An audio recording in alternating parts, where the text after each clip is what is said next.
హ్యాండ్లే సిజీ mule.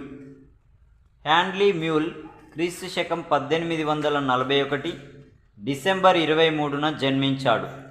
క్రీస్తు శకం 1860లో Trinity college కేంబ్రిడ్జిలో ప్రవేశించేటంత వరకు ఇంటి వద్దనే విద్యాభ్యాసం చేశాడు. డిగ్రీ సంపాదించాక ఓ 3 సంవత్సరాలు మార్ల్ బరో కళాశాలలో అధ్యాపకునిగా చేశాడు. కొంతకాలం చర్చిలో కూడా పనిచేశాడు. అటు తర్వాత ట్రినిటీ కాలేజీకి డీన్గా పనిచేశాడు.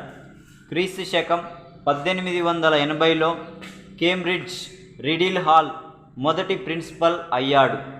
కేంబ్రిడ్జి విశ్వవిద్యాలయంలో డివినిటీ ప్రొఫెసర్గా కూడా పనిచేశాడు. కెస్విక్ కన్వెన్షన్లో ప్రసంగికుడు. 60 పుస్తకాలు, అనేక కరపత్రాలు వ్రాశాడు.